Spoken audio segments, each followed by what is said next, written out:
One of the most important swaps I've made is deodorant. It's something you use every single day and apply to a highly absorbent area. So what's in it really matters. Finding a natural deodorant that's actually clean and actually works can feel impossible. That's why I trust Primally Pure. Their non-toxic deodorants are made with simple, organic ingredients that are 100% natural and thoughtfully sourced, with thousands of 5-star reviews to back up the performance. Hot yoga, sauna sessions, long days on the go. It holds up when you need it most. Designed to work with your skin, not against it, this is clean care you can feel good about using every day. From deodorant to body, skin, baby, hair, and home, Primally Pure blends animal-based and plant-powered ingredients to support long-term skin health the way nature intended.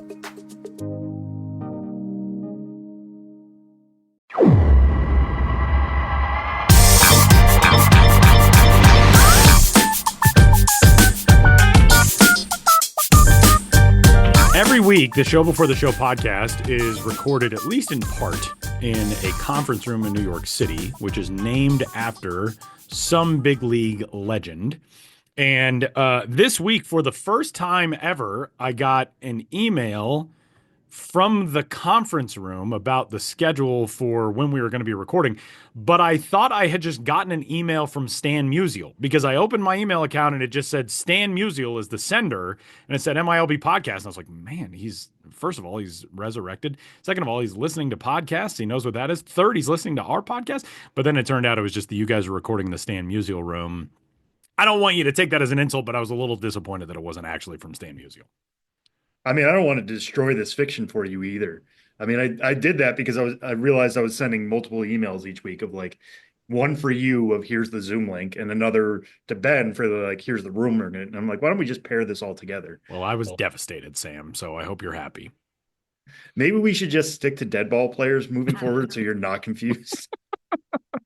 As though like Stan Musial not being around is like a different thing than like, is Ty Cobb. He's well, I know that guy's not going to be emailing me.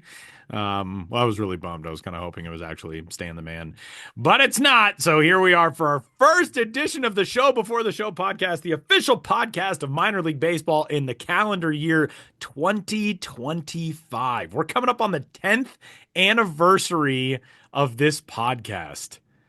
Can you believe that? We started this podcast in 2015. We're coming up on the 10th anniversary. This is our 11th season, 10th anniversary. My name is Tyler Mon. Benjamin Hill and Sam Dykes are in New York City. That's insane, I think. 10 years, that is insane. And of course, tied in, we haven't gotten into what we're doing in this episode, but pretty predictable. That makes me think we should make a resolution to celebrate the 10th anniversary of this podcast. How we do that, we need to start brainstorming. I cannot agree more with that. An extravaganza of some kind. Not only that, is it bad my mind went to, because this is a baseball show, like we need a patch of some sort? That was my first thought, was like, do we get Vince to do this? Can we loop in Todd Radom, who does so many anniversary designs and has been on the podcast, and like, how do we get the 10th anniversary Show Before the Show logo out there? Our original logo for the podcast also wasn't really like a logo. It was just like kind of a word mark in front of like a backdrop photo of some lights from a ballpark. So that wasn't. Now we have like a logo that's been sort of refreshed and updated over the years. Yeah, we're gonna have to brainstorm on this. We also still owe our dear and loyal listeners the Huntington Hellbenders logo, which we've been saving that podcast episode for an off-season week in which we need to have some content from our submitted logo and idea franchise idea. So maybe we'll start putting all this stuff together. But yeah, I agree. That was my first thought. When can we get a logo for this? And we have to do an episode at a ballpark like we said we were going to do last year. And one team in particular got in touch and was ready to make it happen, and we just dropped the ball. It's on us. Yeah, and we need to get out there all together. We do. Show Before the Show night at a minor league ballpark, possibly near you. The dream continues, and I apologize that we have not done that yet. I mean, we could do nights this year. We can make up for 2024 and have one for 2025. Do multiple nights. I like that idea. Why not just try to get bigger? Yeah. Get bigger and better. Right. Well, we welcome First, you don't succeed, overpromise again. That should be the title of this episode. We welcome you into this week's edition of the show before the show. Ben and Sam, my name's Tyler. And that may give you an indication of what this week's episode is all about.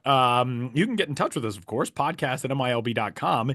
And if you do, we invite you to send along your things along the lines of what we are doing on this week's episode of the show before the show, which is our resolutions for 2025. We do this on a pretty regular annual basis. I think we've usually done our resolutions episode on the first of each calendar year, and that's what we're going to do here in 2025. And I feel like we should just declare our show resolution is to finally have a night at a ballpark where we do a live episode of the show before the show. That might have been our show resolution last year. I think it was. Yeah, It probably was. Well, for all of you tuned in from minor league front offices, we just need to be courted again. Like we only were courted by one team. Now we need multiple teams courting us this year. I think that's what it comes down to. But the initial quarter gets precedence. Yeah, they get precedent. Yeah. They're in the lead. They're the leader in the clubhouse for our first one. But that's what we're gonna do. We're gonna roll through 3 different resolutions for each of us. One for the baseball industry at large, one for ourselves professionally, and one for ourselves personally. And how do we want to do this? Are we going alphabetical? Is Sam going to do his random name generator where we put in the 3 and then we go for it? What's the process, Sam? We do it reverse alphabetical order. By first or last Tyler, name? you're first. TSB. I was going to say by first name, it still wouldn't help me out. By last name, I know it wouldn't help me out. You two were first half of the alphabet. I was close. S and T, I was close. All right, well then I'll go. And we're going to go industry resolutions first. Correct? Correct. Okay. Well, here is my industry resolution for baseball, for minor league baseball, for major league baseball, for international baseball, for everything in 2025. My industry revolution is I would love for baseball to reach a point where it recognizes that, like, baseball is pretty great. And baseball is in a pretty great era. Baseball has as exciting of a product as it has ever had. It has as good of athletes as it has ever had. And maybe just stop messing with it. I like where we are as a sport right now. I think fans love where we are as a sport right now. I think a lot of things that have been done in recent years have heightened that, from the pitch clock and, mound visit limits and all that type of stuff. But I would like to see baseball embrace how cool it is right now and start running with that. I think Major League Baseball has done a better job of moving in that direction, starting a few years ago with the Let the Kids Play ad campaign and all of that. But I think there is so much right now that is great in baseball and should be celebrated in baseball. And I think the conversation doesn't always need to be, what's wrong with baseball? How do we get kids invested in baseball? Blah, blah, blah. Baseball's youth participation levels are higher than they have been in generations. The amount of kids, the amount of Gen Z and now I guess Alpha is what they're calling the ones after Gen Z. The amount of those kids who rate baseball as their highest sport, their favorite sport, is higher than it's been in generations. Baseball is really cool and is in a really good and very healthy spot. And I think it's time that baseball recognizes that.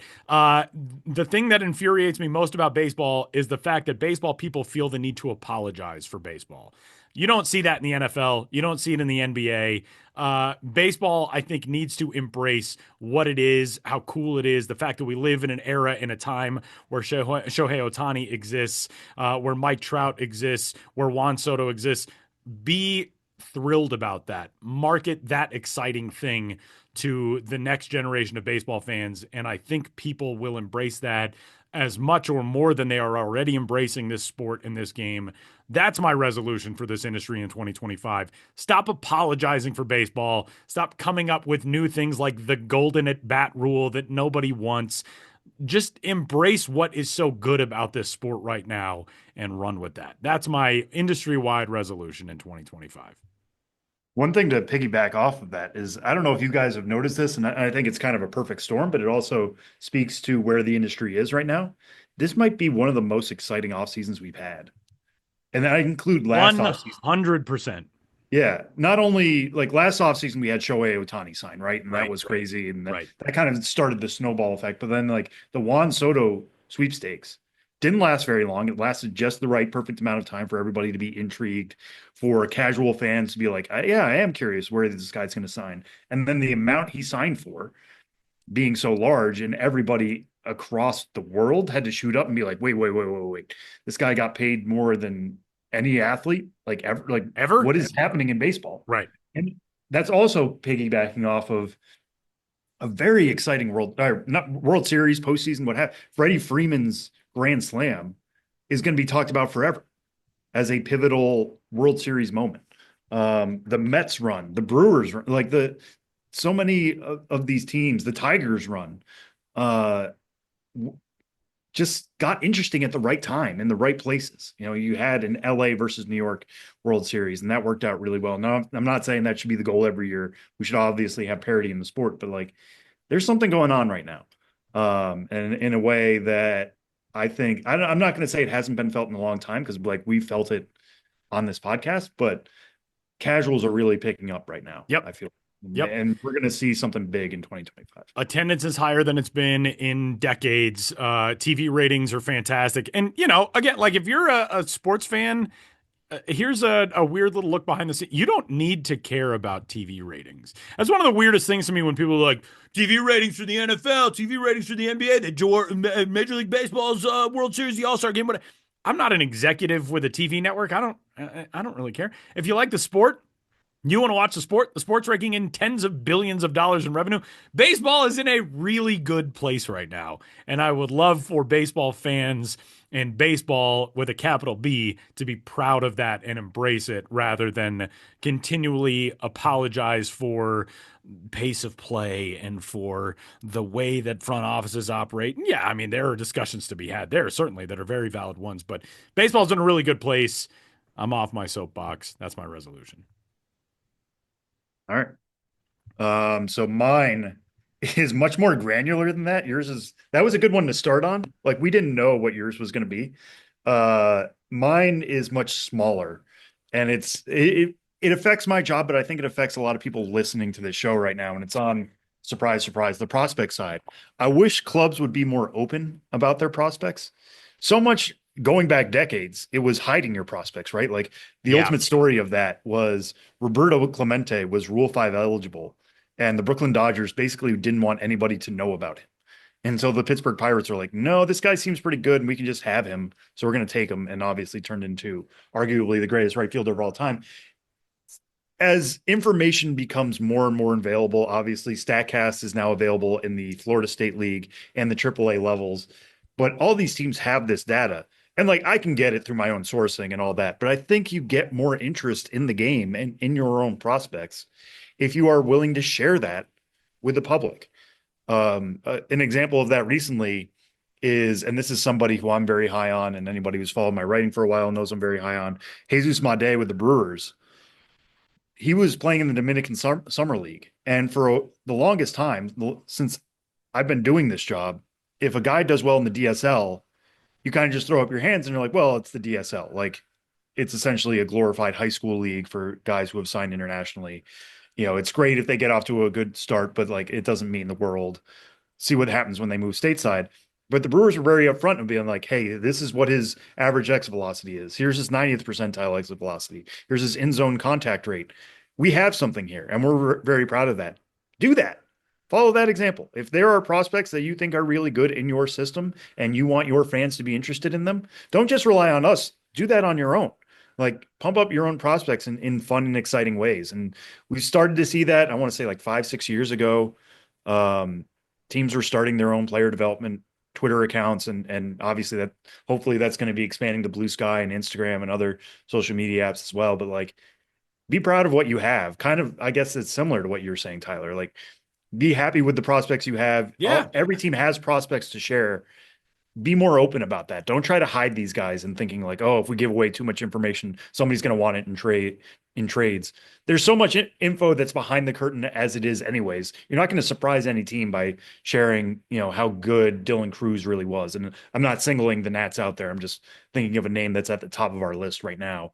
You know, the more excitement you can generate about these prospects, the better it is by the time they make the majors. We're already seeing that. It's obviously happened now for basically a decade plus, the interest in prospectum.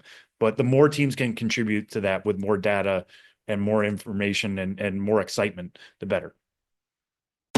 You know Graybar for electrical parts, but there's one more thing you may not be thinking of us for that can help maximize your next project's total value. Our pre-project planning services are designed to help you win the bid, save on labor costs, and keep your installers productive across your entire build. The sooner you call us, the better. Because when we're there from the beginning, we can anticipate your needs and help you solve problems before they become problems. Yep, Graybar does that. I like it. All right, Ben. It's my turn. It is your turn, Ben. Yeah. Well, not really mine, but Tyler, you're talking about the state of the game in general and rule changes and all that. I'll just quickly say, bring back the intentional walk, i.e., throw all 4 pitches. That is one thing that has always driven me crazy. It doesn't take any real time. It doesn't add that much time to the game. And yes, 99.9% of the time, that's just 4 pitches that just, it's a little game of catch between pitcher and catcher. But the fact that it could be a wild pitch, or the fact that somebody could go Miguel Cabrera on it. Yes. Yeah. Don't take that away. I'm with you on that. That's my one, because I think the rule changes writ large have been fantastic, phenomenally done and implemented, but that is one that still gets my proverbial goat. Yeah. When I say proverbial, so you made sure it's not a Didn't real get goat. an actual goat. Yeah, just proverbial goat. Would have been cool if it did. Yeah, but for the industry, quote unquote, my industry, the industry I cover, I feel like I say some variation of this every year for the last couple of years. Broadly speaking, it's minor league teams, be as creative as possible. To simplify it a little bit, I will say, make sure you have signature elements of various things in your ballpark, in your fan experience, to speak to you and you only as a team. I would like to see a lot more of that. To use 3 examples, a signature promotion, a promotion that no other team does, theme night related to something in the area, or just a really goofy theme night that's just based on your own creativity and sense of absurdity. Like, always challenge yourself to have something on the promotional calendar that is yours and yours alone. Same thing with between inning contests. Those have been not as dynamic in recent years. The pitch clock did hurt with that, and there's less time to get in and out for the on-field stuff. We've seen more video board stuff, but think about a new game you can play. Of course, it can tie into a sponsor that you might be working with, but be creative. I feel like in those realms, you just don't see as much like, what the heck was that sort of thing that you used to. And food. Obviously, there's a lot of teams that do unique regional food items, but a lot really don't. They might work with a concessions provider that can create some requisite, big, meaty sandwiches, but they're not really unique to the region. So I would just say, have your signature promotion, have your signature between inning contest, have your signature food item, and then think about other elements of the game day fan experience that you can make yours and yours alone, while of course doing many of the things that the industry does together that fans expect no matter what, where they're going. Of course, a lot of reason, when teams do the same things is because they work, and you're not competing against what other teams are doing. You just want to make sure your friends or your fans are happy. I get it. But I think creativity in this industry is paramount. That's self-interested from my perspective as someone who covers it, but I think it's good for all involved. Yeah, I like that. Minor league front offices, be writing all of this stuff down, by the way. Yeah, there will be a test. And if you invite us out to your ballpark for a show before the show night, we're required to do all of the between inning stuff. All of it. The 3 of us. Is this our writer? Is that what you're doing right now? Okay. Our professional resolutions for ourselves. I'm going to kick it off. I would like to do more like fun behind the scenes kind of content stuff. Ben does a great job of this, of showing off like these are the mechanics of all of the things that actually happen when Ben goes to a ballpark, what he's being shown if he's on a tour of the park, or how the between inning contests come together, all of that. I got really good feedback from some of that stuff that I did with some international events over the last couple years, showing how a broadcast setup is in the booth, or our field access, or whatever it is. That kind of stuff is fun. And I remember when I was a kid, if a vehicle existed where I could like see into the lives of, yeah, a player or a mascot or a broadcaster or a coach or whatever, I would have eaten that stuff up. I don't feel like I'm very good at it, and so I would like to get better at it. A couple of years ago, I went to a Nippon professional baseball game. My first one. I went to a Hiroshima Carp game, and I did like a, hey, come with me to this game in Japan. A little reel on Instagram. I don't know if it was any good, but it was fun to do. So I feel like I should try to get better at that stuff. So that's one of my resolutions. I also would like to do more broadcasts on MLB Network, preferably with Sam Dykstra, but that was like an easy one. Honestly, I was thinking about bringing that up myself too, of like, hey, MLBN producers that are listening to this, Yeah. and we will send this to you directly if we Yeah. need to. Yeah. Tim Fryer, Chris Yeah, Bracey, there we we're going to go. send this directly to you. Tyler's willing to name names. Okay, cool. Yeah, all right. So mine is again kind of in the mode of prospectum because that is my day job, but is to plant my flag on more prospects. And I don't mean to like just find more that I'm claiming as my own, but like Again, figuratively, as figuratively, I am Ben not noted with the planting. GOAT, you're not Yeah, actually like, stabbing a flag in anybody I swear I will not be that we doing know of. it. Yeah, right. But like, you pick up things in reporting every year, both in doing the top 30 lists and then going to spring training and then going to pipeline games of the month. And you hear little things here and there. And it's great to know that stuff for somebody who has to do rankings. Like that's how these rankings get done is based on what we see, but also what we hear. And, but you're also doing this in the ecosystem of the prospect industry. So you don't always want to stick your neck out too far on a guy if like everybody else is 50 spots behind you or you are 50 spots behind another like it, we're doing all of this, it's not in a vacuum. But I think moving forward I want to be like, hey, if I heard something good on this guy and I can see that something good on this guy and everything seems to be lining up, it's okay to be early. And I'll give you the example of Christian Campbell, who's now our number 10 overall prospect on the current list. We're about to come out with a new one. We'll talk about that more next week. But I was at Red Sox spring training camp last year, and I was asking, who's really surprised you, or who do you feel like taking that next step forward? And they brought up repeatedly Christian Campbell. Like, we really like this guy. And I was like, all right, that's cool. I mean, I can see it. He was a pretty good hitter at Georgia Tech, hit the ball on the ground a lot, didn't have a ton of power, at least in terms of slugging percentage and home runs and all that. So I was like, okay, it's spring training, it's small sample territory. And the guy just went out and was the breakout prospect of the year. I mean, they were saying like, "Hey, get ready for this guy. He's going to be real good. We're really excited about him." Ends the year at AAA Worcester, after starting out at High A. And I wrote about it. Like I asked for a piece about our spring training reports, and I included the bit about Christian Campbell. But I kind of wish I would have been like, okay, the feedback on this guy is strong enough right now. Like when he starts to break out, I'm going to be like, hey, this guy's somebody to watch. Keep an eye on him. Keep on him so that instead of waiting until mid-season to put him on the top 100, we could have maybe gotten him on there earlier based off of what I heard. It was a meteoric rise. He wasn't even on the Red Sox top 30 at the time. Jim Callis does our top 30 on that, and he had justified reasons for holding him off. But like somebody like a Jesus Made, who I started to hear good things about in the middle of the year, I wish I'd been more aggressive with him in our rankings initially, and that's something I'm going to carry forward into 2025. Is like I don't want to say it's easier for guys to break out now, but it's more notable when they do. And there's so many other indicators that show like this is real. This is not just a guy getting hot for a week. So trusting those instincts and having those be reflected in our rankings. That's something I'm going to strive for this year. I don't do the rankings alone. I do them with Jonathan Mayo. I do them with Jim Callis, and we do a good job of either pulling ourselves in one direction or down our excitement in other ways, and it usually balances out pretty well. But that's something I'm going to try for a little bit more is to get more excited about the guys who are exciting. Ben, what is your professional resolution? Professional.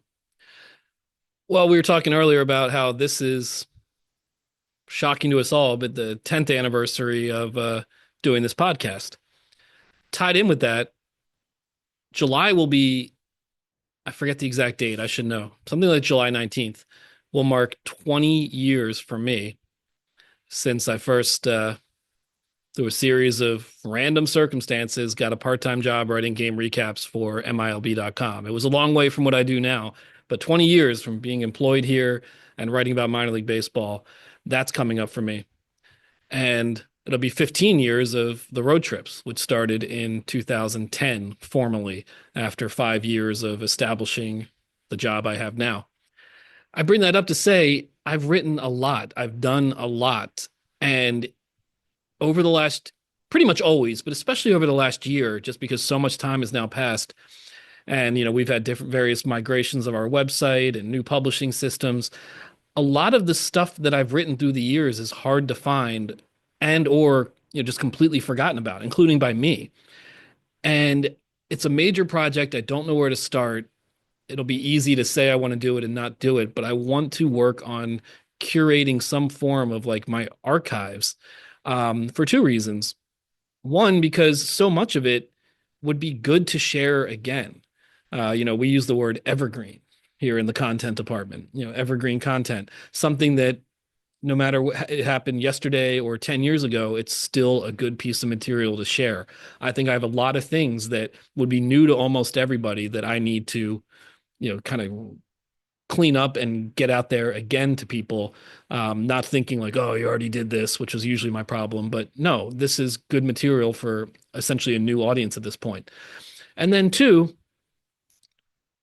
so much of what I've done, my, on location ballpark reports, as well as just covering all these promos teams did, was the only one really doing that. And so this body of work is something that now that I have some distance from some of it, instead of just being like looking at my old stuff and being like, oh, that sucks, and running away from it the way I usually do, just realizing that it has value and that it's a document of what an entire industry was doing, as well as a document of a specific place at a specific moment of time that it's hard to find parallels to anywhere else. And I do think it's an important part of baseball history. And I don't want to get all highfalutin and say like of value to futurist historians, but I think a lot of it kind of is now that I have some distance from it. And I just don't want it to all disappear. It's that funny double-edged sword of the internet. On one hand, it's like the internet's forever. You do something or say something here and someone can track it down. But weirdly, as opposed to having something physical, you always have it.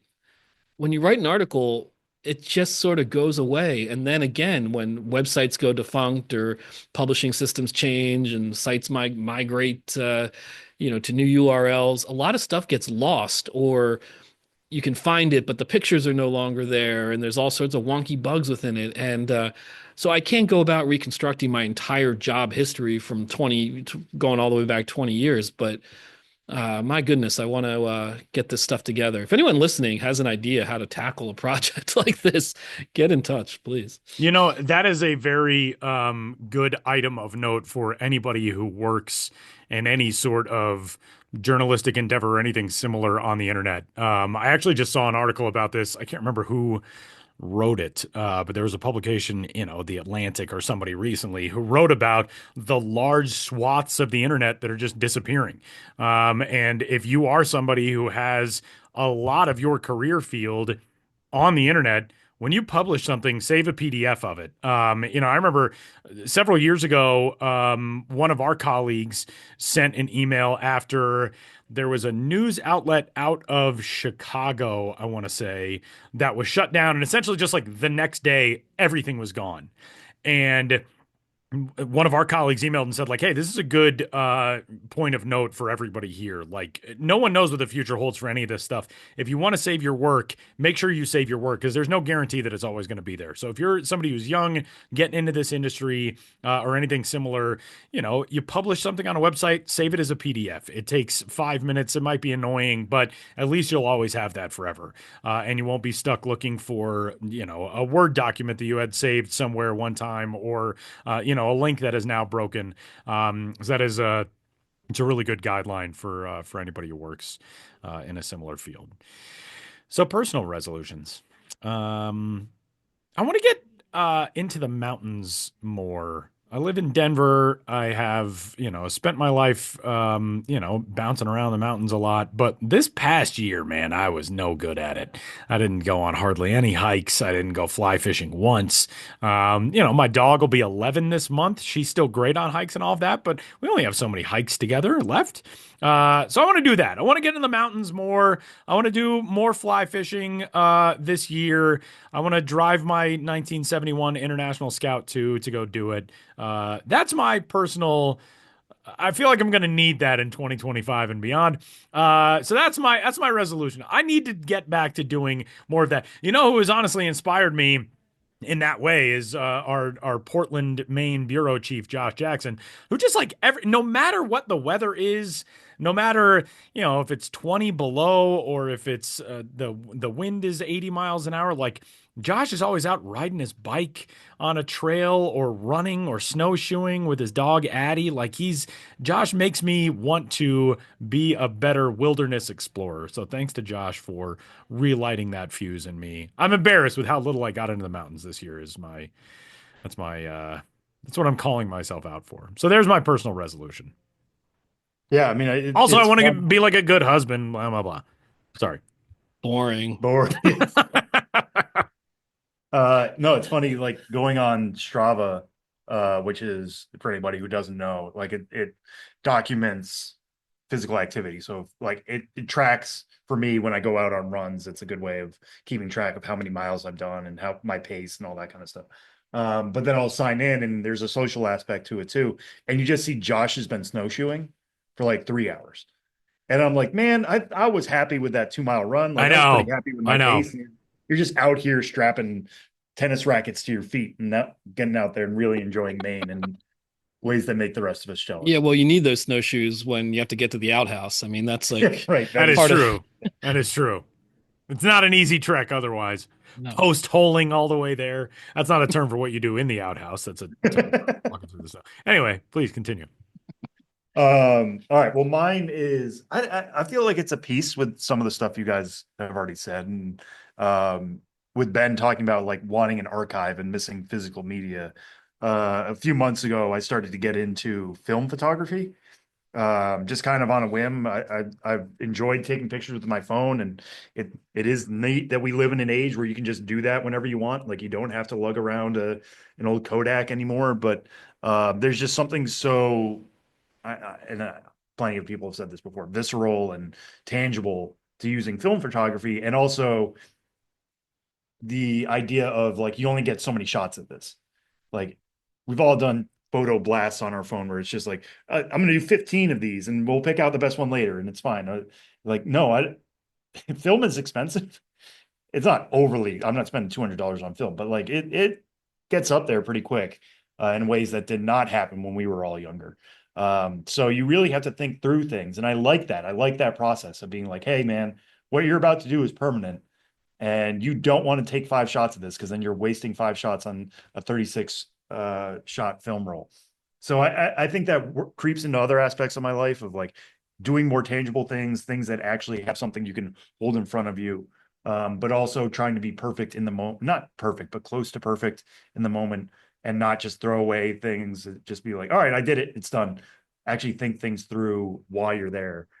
So I want to bring that around more. I brought it with me to Arizona for the fall league, took some shots there. I'm excited to bring it with me to Florida or Arizona. We're still settling our spring training schedules. I'll probably be in Florida again, so that'll be kind of cool to take it to new places there in the spring and bring the results to you guys and share what I see through that and play around with that more. And everywhere I go, everywhere on the road, because as our listeners know, I'm always on the road during the summer. So it's just getting better at that. I'm never going to be perfect at it. I know that. I'm not trying to go professional in it either. I'm not trying to start a new second career, but I think just the processes that it's taught me it's been a good start and continue to build on that. Ben here. For me, a personal one was, I guess, a common one, but one I'm definitely taking seriously this year is I'm going to drink less. Um, I definitely fell into bad habits, not so much in my 20s, but in my 30s, because I became newly single and established the job I have now in a full-time role. And so that job didn't really have hours. And I'm living in New York City. I mean, it had hours. I had a lot of hours to put in, but I could come in. I didn't have to wake up super early for work. I'd stay late. I was just on my own schedule, and I got into bad habits over those years. So I don't drink as much in my 40s as I did in my 30s now that I am married and have a 3-year-old kid. But a lot of them have carried over where it's just, if you can drink, why not? And then you just start to take stock and you're like, that's just too much drinking. And again, I'm in my mid 40s and I've started to think like this has to catch up with you after a little while. And the way I've so far avoided having it catch up with me is by not going to the doctor. So I have no idea. Yeah, I get it. Yeah. That's serious, but in all seriousness, I just feel like it's time to make decisions that to have more of a thoughtful approach to it and not just be like, it's fine. Because after a while, it's not fine. And again, I have a kid who's 3 years old, and not to be cliche or morbid, but sometimes I think like you can't take anything for granted. And if you're just not living all that healthy, like how are you going to feel and what are you going to say if something really starts to go wrong? And a lot of the things that go wrong, you can't control. It's just the luck of the draw, but to the extent you can't control things. So I have other things to work on, physical activity being another one, but the main focus is drinking. And because I'm a person of systems and rules and games and procedures, I would probably be diagnosed if I got into all the ways I order my life day in and day out with just what I'm reading, what music I'm listening to, how I do certain things. I'm very systematic. So I needed something like that with drinking. So I have the plan this year is to drink, it's called 52 occasions. So I can just drink 52 times this year. I think an occasion is anything. But that's 52 because it's 1 week a year. Yeah, it doesn't, I like that it doesn't idea. have to be just 1 week a year or just once a week, but just 52 times. Which I feel like gives me plenty of opportunity to have a good night, throughout the year, but not just be like, I'm cooking dinner. It's fun to drink while I cook dinner. Yeah. Yeah, I'm playing pinball. I'm just gonna have some drinks the whole time I'm here. And on and on and on and on because it's yeah, I'm scared it's gonna catch up with me. So I get that. I'm proud of then- you. I'm proud of you for that. Yeah. Thank you. That's very, yeah, And that's I very cool. appreciate that you also know yourself well enough for like, if I gamify this, I have Yeah. to. Yeah, If I just that's have smart. something that's just like I'm going to just like vaguely like I know I should or I will, like I need like specific rules. And in the past I've done a lot of like abstinence periods of drinking, which have never been a problem for me because it's like I decided this and I'm going to do Yeah. it. And then once that period is over, so some friends and I have something called the Super Bowl promise, where we take a month after the Super Bowl to not drink. And it's been no problem for me to do that. And then after that's over, I'm like, see, it wasn't that hard to drink. So going forward, you can drink, but you'll just drink less. And then within a couple of weeks, it's just like, I could drink less. Yeah. So you just can't rely on your own, the better angels of your nature to get you through. You got to make a game out of it. I think honestly, I mean, I think that's very translatable. I think a lot of people could see that as like, oh yeah, I could pick an occasion a week on average and set with that. Yeah, I'm currently doing dry January. I haven't done that before. And it's, yeah, like I'm the same way where it's been like, okay, yeah, I think I can knock this out. Because yeah, you've decreed that for yourself. But I like that idea of like, I'm going to give myself this allotment. I'm going to keep track of that. I think that's great. We got to take care of ourselves. And, again, we started this podcast when I was still in my 20s. I am nearly in my 40s.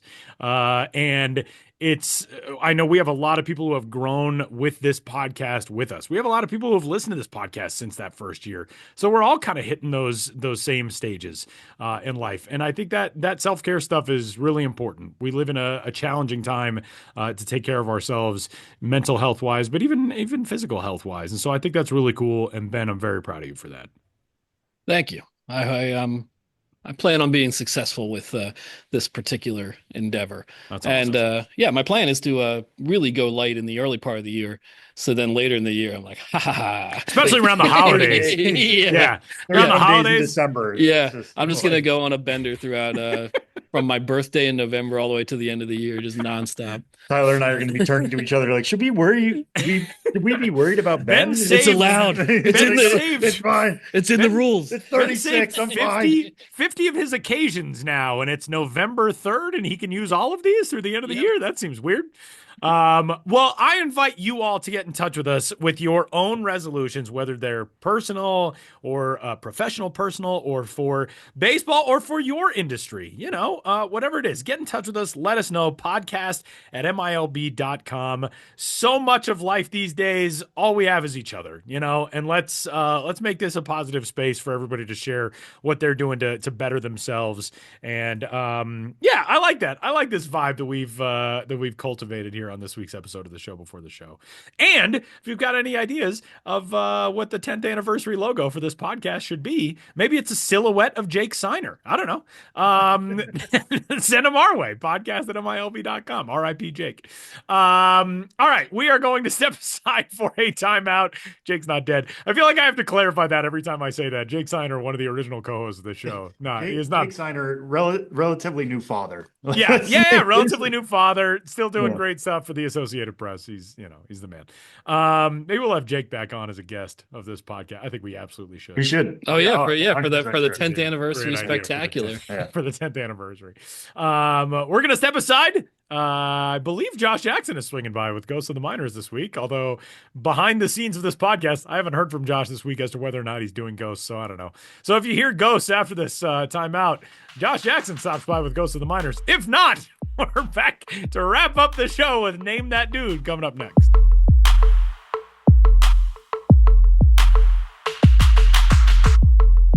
Hey everybody, it's Tyler. Well, coming up next week, January 15th on Wednesday, it is National Hat Day. And if you know anything about this podcast, we have all wasted a whole bunch of money on hats over the years. So on Wednesday, the MILB store and teams across minor league baseball will be full of promotions and special deals. So check your favorite team sites or head on to the MILB store online for special National Hat Day deals on January 15th.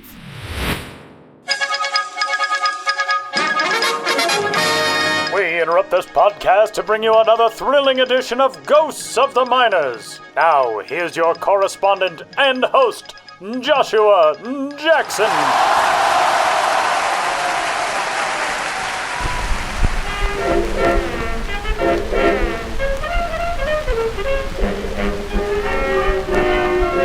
Welcome back to Ghosts of the Miners, in which all of you out there in Radio Land must identify the legitimate historical ball club or player hiding amidst the fraudulent pair. One was a true baseball lifer. The others are false idols. In the last segment, I asked you which of the following minor league baseball players did at one time exist. A. Dutch doorman. B. French bouncer. C. Roman Security. You're invited inside if you picked A. Dutch doorman, who began his professional career as one of the most dominant hitters in the Piedmont League of the early 1920s, was respected as a manager in 10 different leagues from the mid-1930s to the mid-1950s, and served the Braves, that is, the Boston Braves, Milwaukee Braves, and Atlanta Braves, as well as the Phillies, as a scout into the mid-1980s. That's over 60 years in the game. 6 decades in baseball. Doorman never went dormant, and no one used Doorman as a doormat. Not to be confused with Charlie Legs Doorman, who played in the Pacific Coast League of the 1920s and has a lifetime Major League batting average of .500 after getting 2 at-bats with the 1923 Chicago White Sox, and who died of pneumonia at the age of 30. Fred Dutch Doorman was born in New Jersey's Bergen County in 1902 and may or may not have been the same Fred Dutch Doorman who dominated the hardwood as a guard in amateur and semi-pro basketball circles in Brooklyn and Hoboken in the early 1920s. But he was the same Fred Dutch Doorman who became the starting shortstop for the Greensboro Patriots of 1922, possibly also seeing time with the Winston-Salem Twins, another Piedmont League club. Doorman was soon banging on the door, man. When he was playing for the Piedmont League's Danville Tobacconists the very next season, a scout from the Pittsburgh Pirates trailed him for 3 days, and the Danville Bee reported, "Shortstop shortstop Fred Dorman has the makings of a great ball player and is slated for the big leagues. That year, he tied for the Luke lead with 107 runs scored, helping the tobacconist smoke the competition and claim the circuit crown. But the Bee was wrong about his big league future. Dorman played at high levels of minor league ball all over the country on a regular basis through his age 41 season, by which time he'd already been managing for over a decade. Named the Eastern League Manager of the Year for his work with the Hartford Bees in 1946, he also led 6 teams to championships during his career as a skipper. During the final 3 of those championships in the Interstate League with the 1952 Hagerstown Braves, team ownership bought Dorman a watch, a desk set, and a car. A car was key in the 30 years to come, for after the 55 season, Dutch was staying in managing no longer. He split, leaving the dugout. A going Dutch. And a coming scout. He kept that role with the Braves and the Phillies organizations until shortly before his death in 1988, but did it on a part-time basis after settling in York, Pennsylvania, and getting into the real estate business in the 1960s. Also quietly serving as business manager for the Eastern League's York White Roses in 1964. And that's how Dutch Dorman made an Irish exit. Now, on to the question for next time. Which of these teams toiled in the fields of the miners of yesteryear? A. The Cascade Apple Pickers. B. The Tillamook Tillers. C. The Peoria Tractors. Want to know the answer? Grow up. Or tune into the next Goes to the Miners. But for now, you'll have to excuse me. My producer Ben Hale just did a polar dip, and I've got to feed him some hot fish heads.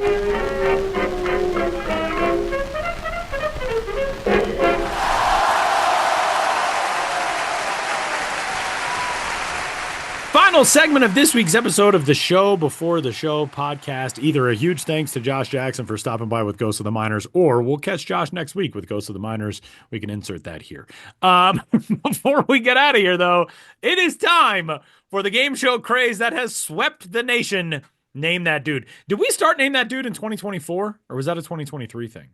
I think it was 24. I feel like this is the first full year of Name That Dude. I think that feels right to me. We're embarking on a new era. See, we're constantly evolving. 10 years of the podcast, 10th anniversary, Name That Dude now in its first full iteration. 2026. Exactly. Josh Jackson Ghosts is coming up on 200 episodes of Ghosts, I think, soon, which is insane.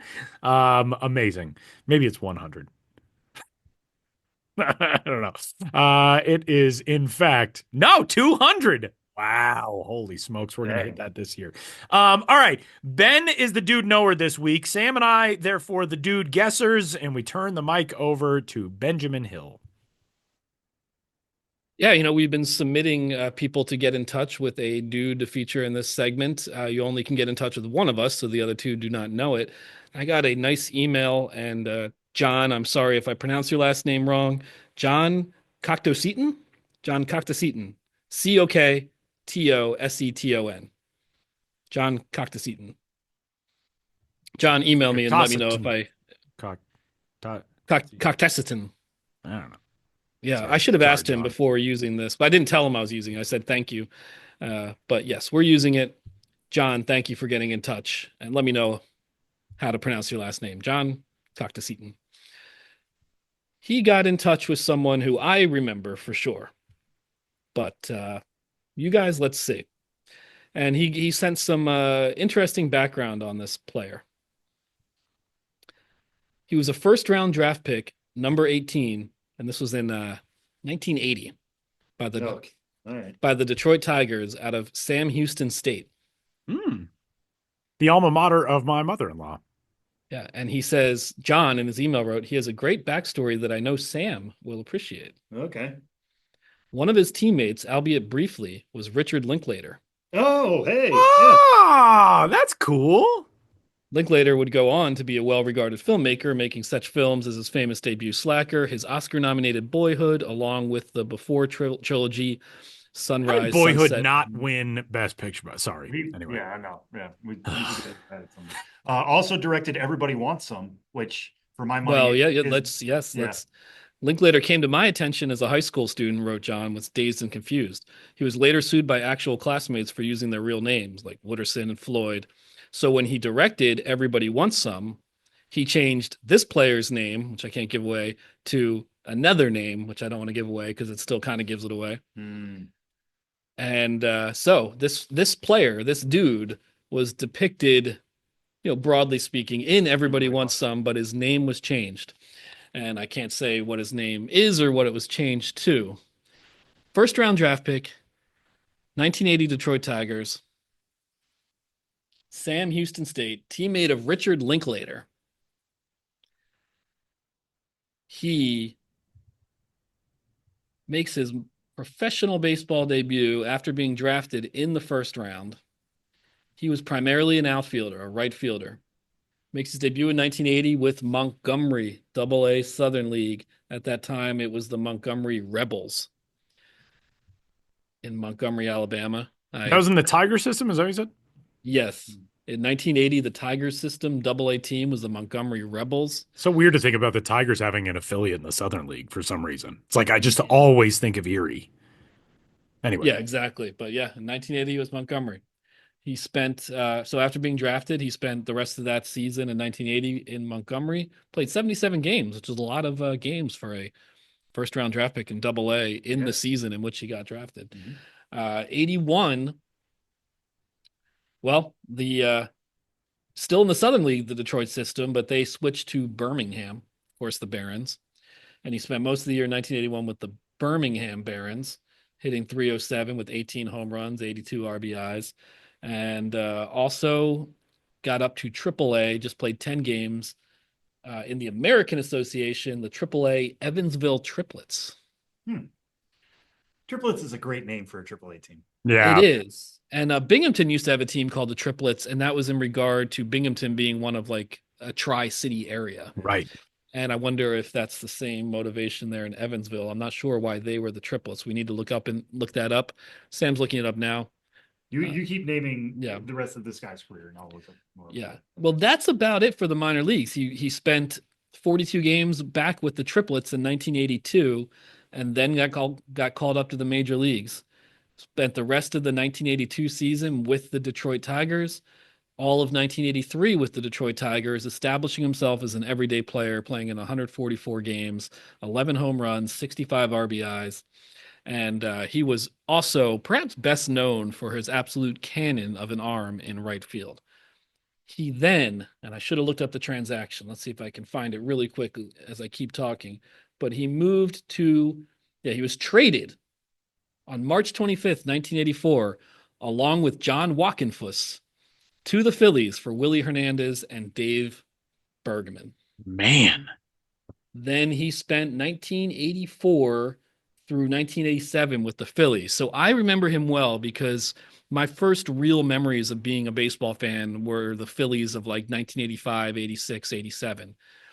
And in fact, I didn't get many autographs from players as a kid because we always sat in the upper deck. But maybe in 1986 or so, I went to a Phillies game that was preceded by an old timers game where we could go down to the lower level. And this player signed my program. Now we got Ben involved in this too. But anyway, he was a regular with the Phillies in 84, 85, 86, 87, putting up, semi-decent power numbers, 102 RBIs in 1985, really well known, again, for that right field arm. Then he moved on, moved on in 1988 to the Mariners, finished that season with the Pirates, 89 with the Pirates, 89 and 90 with Houston, 91 goes to the Braves organization, does not play in the majors, just plays at Richmond, does not play in 1992. I do not know why. I should look that up. 93 tries to make it back in, spends the whole season back in the Pittsburgh organization with Buffalo, AAA Buffalo. And in that 93 season, no, he didn't spend the whole season. In that 93 season, he also spent 10 games with the Pirates to conclude his career in 1993 at the age of 34. Wow. He was he wore glasses. Bespectacled. He wore glasses. This is tough. I feel like Sam So- Houston has not had a lot of first round picks. I feel like that should be sort of the giveaway, but I don't know. I'm not real familiar with the Bearcats with a K baseball history. So Richard Linklater changed this man's name, keeping his same first name. So this will probably give it away. All right. From his real name to Glenn McReynolds. And John writes, this was most likely borrowing Kevin McReynolds' last name, who was also a highly touted prospect from the South around the same time. Even if they are stumped, you can share with them one last memory that may haunt them like it does me. The ill-fated ad campaign of the mid-'80s, where as opposed to being Rambo, this man was Glenbow. And look, I printed it out. You know who this player is? Glenbow. I'm swinging and missing on this. Even with Glenn, you do not know it. No, He gave me my first autograph. I wasn't there with you, Ben. You were in spirit. The crossed, like the ammo belts where they have baseballs on it. This is very that's 80s. so creepy. Height of like Rambo in pop culture, and this player This is was dressed up as Rambo, as Glenbow, and that was in regards Glenbow. to his. I mean, he's got the cannon of the right arm. the cannon of the right arm, even though he's got some bats strapped to his back in this picture. He's shirtless with bats strapped to his back, a Rambo style bandana, and then wearing An amazing like, mustache. wearing, I don't know what you call it, just like a two straps across Yeah, his like bare bandoliers, I think those are called, chest. right? Yeah, with baseball bats on them. Glenbow is forever will be Glenn Wilson. Glenn Wilson. Okay. Wow. Interesting. I mean, this did make me want to go rewatch Everybody Wants Some, which I watched over the last summer. Yeah, I want to make that a yearly thing. I don't think I realized that Glenn Wilson was a first round pick. Like beautifully 1980s glasses though in his Wikipedia photo, just like those. Yeah, like, I remember as a kid, those creepy I feel like glasses. today's kids don't look at major league players and say that guy kind of looks like my dad. No, But in the that is 80s, true. A lot of players just Yeah. sort of look like they might look like your dad. You know, the creepy thing is, like, Glenn you could Wilson look kinda back looked at like my dad. Yeah. you could look back at like college athletes from the 80s and they looked like your dad too. You know, it's like everybody aged like milk prior to like 25 years ago. Everybody's just like, you can look at a dude who was 26 years old and you're like, that guy is 57, you know? Yeah, I don't think I realized that Glenn Wilson was a first round pick. I don't even think I realized that aspect. I did not think Glenbow. I chose that, even though I didn't think you get it because John wrote such a great email and it has the Richard Linklater. That is really great. Connection as well as my own personal connections. I thought you might get it with Glenn, but again, it was before your time. Old Ben's Biz was at the vet though, watching Glenn Wilson in the upper deck, and I wish I still had that autograph. I think it was on the Old Timers Game program, but I do remember being in the upper deck with a cherry water ice and getting to the bottom of it. Water ice, right? Yeah, water ice. Getting the bottom of it and like tipping it back, and then having some of it spill onto the program with the autograph. No. And I was just like so mad because I'd never gotten a major league autograph and I spilled cherry water ice on it. Yep. That's brutal. Who knows? Maybe in a box somewhere I have Glenn Wilson's autograph. I do want to give funny. the Sam Houston Bearcats some props because if you look up Richard Linklater baseball, they actually have a player page for him at gobearcats.com. Now they don't have like stats or bio information or anything else that like would have been in a media guide, but I feel like this is way more than most other colleges have. They have like his height, weight, his class, his hometown, his high school. It's kind of cool. And he was known as Rick Linklater when he was on the baseball team, which is kind of great as well. So there you have it. A very fun Name That Dude for this week's episode of the show before the show. And that'll do it. Again, feel free to get in touch with us with your resolutions, everything else that you want to talk about. Podcast@milb.com. You too can send in your dudes for Name That Dude. Our number one fan, Lynn Smith, has submitted a bunch of them, I believe, independently to all of us, which is pretty great. So that's been fun. We're going to utilize some of those as well. And get in touch with us. Again, podcast@milb.com. Happy New Year to all of you. From Sam Dykstra, for Benjamin Hill, for Josh Jackson, for all the rest. My name is Tyler Maughan, and we will catch you next week.